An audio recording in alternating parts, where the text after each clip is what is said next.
Hi friends, ನವಿಲುಕೋಸು ಅಥವಾ ಗೆಡ್ಡೆಕೋಸನ್ನ ಈ ವಿಧಾನದಲ್ಲಿ ಒಂದ್ಸಲ ಟ್ರೈ ಮಾಡಿ ನೋಡಿ. ತುಂಬಾ ಕ್ವಿಕ್ಕಾಗಿ ಟೇಸ್ಟಿಯಾಗಿ ರೆಡಿ ಆಗುತ್ತೆ. ಬನ್ನಿ ಹಾಗಿದ್ರೆ ಯಾವ ರೀತಿ ಮಾಡೋದು ಅಂತ ಹೇಳಿ ನೋಡೋಣ.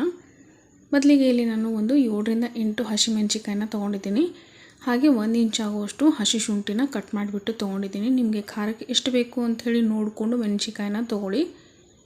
ಇವಾಗ ಇದನ್ನು ನಾನು ಪೇಸ್ಟ್ನ ಮಾಡ್ಕೊಳ್ತಾ ಇದ್ದೀನಿ. ನಾನಿಲ್ಲಿ ಇದಕ್ಕೆ ಒಂದು ಅರ್ಧ ಟೀ ಸ್ಪೂನ್ ಆಗುವಷ್ಟು ಉಪ್ಪನ್ನ ಹಾಕ್ಕೊಳ್ತಾ ಇದ್ದೀನಿ. ನಾನು ಇದನ್ನು ನೀರು ಹಾಕದೆ ರುಬ್ಕೊಳ್ತಾ ಇದ್ದೀನಿ. ನೋಡ್ತಾ ಇರ್ಬೋದು, ಈ ರೀತಿಯಾಗಿ ಹಸಿಮೆಣಸಿಕಾಯಿ ಪೇಸ್ಟು ರೆಡಿಯಾಗಿದೆ. ಇವಾಗ ಇಲ್ಲಿ ಒಂದು ಪಾತ್ರೆನ ಇಟ್ಕೊಂಡಿದ್ದೀನಿ. ಇದರಲ್ಲಿ ಒಂದು 6ರಿಂದ 7 ಟೇಬಲ್ ಸ್ಪೂನ್ ಆಗುವಷ್ಟು ಎಣ್ಣೆ ಹಾಕಿದ್ದೀನಿ. ಎಣ್ಣೆ ಕಾದ್ಮೇಲೆ ಒಂದು ಅರ್ಧ ಟೀ ಸ್ಪೂನ್ ಆಗುವಷ್ಟು ಸಾಸಿವೆ ಹಾಕಿದ್ದೀನಿ. ಹಾಗೆ ಒಂದು 1/4 ಟೀ ಸ್ಪೂನ್ ಆಗುವಷ್ಟು ಜೀರಿಗೆ ಹಾಕಿದ್ದೀನಿ. ಎರಡು ಕೂಡ ಚೆನ್ನಾಗಿ ಚಟ್ಪಟ ಅಂದಿದೆ. ಹಾಗೆ ಇಲ್ಲಿ ಒಂದು ದೊಡ್ಡ ಸೈಜು ಈರುಳ್ಳಿನ ಕಟ್ ಮಾಡಿಬಿಟ್ಟು ಹಾಕಿದ್ದೀನಿ. ಇದ್ರ ಜೊತೆಗೆ ಸ್ವಲ್ಪ ಕರಿಬೇವು ಹಾಕಿದ್ದೀನಿ, ಫ್ಲೇವರ್ ಚೆನ್ನಾಗಿರುತ್ತೆ. ಇವಾಗ ಈರುಳ್ಳಿ ಚೆನ್ನಾಗಿ ಫ್ರೈ ಮಾಡ್ಕೊಳ್ಳಿ. ಇವಾಗ ನೋಡಿ, ಈರುಳ್ಳಿ ಎಲ್ಲನೂ ಚೆನ್ನಾಗಿ ಫ್ರೈ ಆಗಿದೆ. ಇದಕ್ಕೆ ರುಬ್ಬಿರೋಂಥ ಹಸಿಮೆಣಸಿಕಾಯಿ ಪೇಸ್ಟ್ನ ಹಾಕ್ಕೊಳ್ತಾ ಇದ್ದೀನಿ. ಇವಾಗ ನೋಡಿ, ಇದು ಹಸಿ ವಾಸನೆ ಹೋಗಬೇಕು, ಅಲ್ಲಿವರೆಗೆ ಇದನ್ನು ಚೆನ್ನಾಗಿ ಫ್ರೈ ಮಾಡ್ಕೊಳ್ಬೇಕು. ಗ್ಯಾಸ್ನ ಲೋ ಫ್ಲೇಮ್ನಲ್ಲೇ ಇಟ್ಕೊಂಡು ಫ್ರೈನ ಮಾಡ್ಕೊಳ್ಳಿ. ಇವಾಗ ನೋಡಿ, ಪೂರ್ತಿಯಾಗಿ ಹಸಿ ವಾಸನೆ ಹೋಗಿದೆ. ಇದಕ್ಕೆ ಇವಾಗ ನಾನಿಲ್ಲಿ ಒಂದು 3 ಟೇಬಲ್ ಸ್ಪೂನ್ ಆಗುವಷ್ಟು ತೊಗರಿಬೇಳೆನ ತೊಳೆದ್ಬಿಟ್ಟು ಹಾಕ್ಕೊಳ್ತಾ ಇದ್ದೀನಿ. ತೊಗರಿಬೇಳೆನ ಹಾಗೆ ಹಾಕ್ಕೊಳ್ಬೇಕಾಗತ್ತೆ, ಬೇಯಿಸ್ಬಿಟ್ಟು ಹಾಕ್ಕೊಳ್ಬೇಡಿ. ಇದ್ರ ಜೊತೆ ಈ ಗೆಡ್ಡೆಕೋಸು ಜೊತೆನೇ ಬೇಯಬೇಕು. ಹಾಗೆ ಇಲ್ಲಿ ಸ್ವಲ್ಪ ಟೊಮೆಟೊ ಹಾಕ್ಕೊಳ್ತಾ ಇದ್ದೀನಿ. ದೊಡ್ಡ ಸೈಜ್ ಇದ್ದರೆ ಅರ್ಧ ಹಾಕ್ಕೊಳ್ಳಿ, ಚಿಕ್ಕದಿದ್ದರೆ 1 ಹಾಕ್ಕೊಳ್ಳಿ.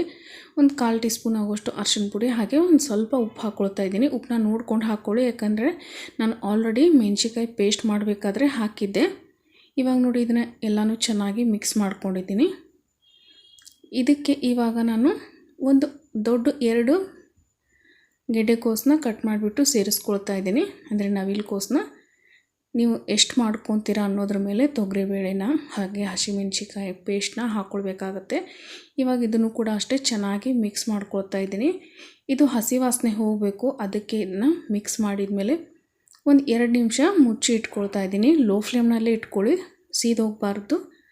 ಇವಾಗ ನೋಡಿ, ಒಂದು 2 ನಿಮಿಷ ಆದಮೇಲೆ ಇದನ್ನು ತೆಗೆದುಬಿಟ್ಟು ಚೆನ್ನಾಗಿ ಮಿಕ್ಸ್ ಮಾಡ್ಕೊಳ್ಬೇಕಾಗತ್ತೆ. ಪೂರ್ತಿಯೆಲ್ಲ ಹಸಿ ವಾಸನೆ ಹೋಗಿದೆ. ಇದಕ್ಕೆ ಇವಾಗ ನೀರನ್ನ ಸೇರಿಸ್ಕೊಳ್ಬೇಕಾಗುತ್ತೆ. ಇಲ್ಲಿ ನಾನು ಆಲ್ಮೋಸ್ಟ್ 1 ಗ್ಲಾಸ್ ಆಗುವಷ್ಟು ನೀರನ್ನ ಸೇರಿಸ್ಕೊಳ್ತಾ ಇದ್ದೀನಿ. ಒಂದು ಸಲ ಉಪ್ಪನ್ನ ಟೇಸ್ಟ್ ಮಾಡ್ಕೊಳ್ಳಿ. ಇವಾಗಿದು ಪೂರ್ತಿ ಕುದಿ ಬಂದಮೇಲೆ ಇದನ್ನು ಮುಚ್ಚಿಬಿಟ್ಟು ಲೋ ಫ್ಲೇಮ್ನಲ್ಲಿ ಒಂದು 10 ನಿಮಿಷ ಇಡಬೇಕಾಗತ್ತೆ. ಅಥವಾ ತೊಗರಿಬೇಳೆ ಮತ್ತು ನವಿಲುಕೋಸು ಬೇಯೋವರೆಗೆ ಇದನ್ನು ಇಟ್ಕೊಳ್ಬೇಕಾಗತ್ತೆ. ಇವಾಗ ನೋಡಿ, ಆಲ್ಮೋಸ್ಟ್ ನಾನಿಲ್ಲಿ 10 ನಿಮಿಷ ಬೇಯಿಸ್ಕೊಂಡಿದ್ದೀನಿ. ಚೆನ್ನಾಗಿ ನೋಡ್ತಿರ್ಬೋದು, ತೊಗರಿಬೇಳೆ ಹಾಗೆ ನವಿಲುಕೋಸು ಎರಡೂ ಕೂಡ ಚೆನ್ನಾಗಿ ಬೆಂದಿದೆ. ಪ್ಲೀಸ್ ಫ್ರೆಂಡ್ಸ್, ಯಾರೆಲ್ಲ ಹೊಸದಾಗಿ ಚಾನಲ್ ನೋಡ್ತಾ ಇದ್ದೀರಾ, ದಯವಿಟ್ಟು ಚಾನಲ್ ಸಬ್ಸ್ಕ್ರೈಬ್ ಮಾಡ್ಕೊಂಡು ನೋಡಿ. ವಿಡಿಯೋ ಇಷ್ಟ ಆದರೆ ಒಂದು ಲೈಕ್ ಕೊಡಿ, ಹಾಗೆ ಹೆಚ್ಚೆಚ್ಚಾಗಿ ಸಪೋರ್ಟ್ ಮಾಡಿ ಅಂತ ಕೇಳ್ಕೊತೀನಿ. ಇವಾಗ ಇದನ್ನು ಸ್ವಲ್ಪ ಕೊತ್ತಂಬರಿ ಸೊಪ್ಪು ಹಾಕಿ ಒಂದು ಸಲ ಮಿಕ್ಸ್ ಮಾಡಿ ಗ್ಯಾಸ್ ಫ್ಲೇಮ್ನ ಆಫ್ ಮಾಡಿದರೆ ನವಿಲುಕೋಸು ಅಥವಾ ಗೆಡ್ಡೆಕೋಸು ಪಲ್ಯ ರೆಡಿ ಆಗುತ್ತೆ. ಈ ಗೆಡ್ಡೆಕೋಸು ಪಲ್ಯ ಚಪಾತಿಗೆ, ಜೋಳದ ರೊಟ್ಟಿಗೆ, ರಾಗಿ ರೊಟ್ಟಿಗೆ ಚೆನ್ನಾಗಿರುತ್ತೆ. ಹಾಗೆ ಬಿಸಿ ಅನ್ನಕ್ಕೂ ಕೂಡ ಇದನ್ನು ಸೈಡಲ್ಲಿ ಹಾಕ್ಕೊಂಡು ತಿನ್ಬೋದು. ತುಂಬಾ ಟೇಸ್ಟಿ ಆಗುತ್ತೆ. ನೋಡ್ತಾ ಇರ್ಬೋದು, ಸಿಂಪಲ್ಲಾಗಿ ಟೇಸ್ಟಿಯಾಗಿ ಹಾಗೆ ತುಂಬಾ ಕ್ವಿಕ್ಕಾಗಿ ರೆಡಿ ಆಗುತ್ತೆ ಈ ನವಿಲುಕೋಸು ಪಲ್ಯ. ಈ ವಿಡಿಯೋ ಇಷ್ಟ ಆಗಿದೆ ಅಂತ ತಿಳ್ಕೊತೀನಿ ಫ್ರೆಂಡ್ಸ್. ಮತ್ತೆ ಸಿಗ್ತೀನಂತೆ ನೆಕ್ಸ್ಟ್ ವಿಡಿಯೋನಲ್ಲಿ. ಅಲ್ಲಿವರೆಗೂ ಎಲ್ಲರಿಗೂ thank you so much for watching.